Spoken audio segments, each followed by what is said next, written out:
హరి ఓం. నాన్నగారు చెప్పారండి ఈరోజు దాశరథి శతకంలోని 9వ పద్యం చెప్పమని. మరి అదేంటో తెలుసుకుందాం.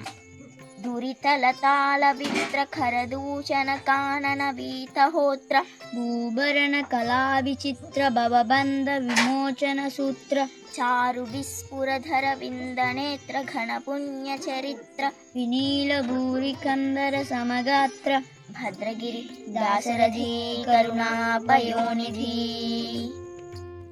అంటే ఓ నీలమేఘశ్యామ, నీవు పాపములనే తీగలను గొడ్డలితో నరుకుతూ రాక్షసాటవికి అగ్నిహోత్రుడవై చెలగి మా సంసార బంధ విమోచనము గావించి మమ్ము రక్షింపుము. భూభారము భరించే కలగలిగిన వాడవు, తేజోవంతమైన కమలములు వంటి కన్నులు కలవాడివి, మేఘఛాయగల పుణ్యచరితుడవు. ఓ భద్రాచల రామా కరుణాసాగరమా. ధన్యౌ స్వహ. తరువాతి పద్యం మీ దాకా చేరాలంటే వెంటనే నాన్నగారు చెప్పారండి ఛానల్కు సబ్స్క్రైబ్ చేసుకొని బెల్ ఐకాన్ క్లిక్ చేయండి. అలానే మీకు ఈ వీడియో కనుక నచ్చినట్టయితే లైక్ చేసి మీ బంధుమిత్రులందరికీ షేర్ చేయండి. మీ అభిప్రాయాలను కామెంట్ చేయటం మాత్రం మర్చిపోకండి. సర్వం శ్రీకృష్ణ పరబ్రహ్మార్పణమస్తు.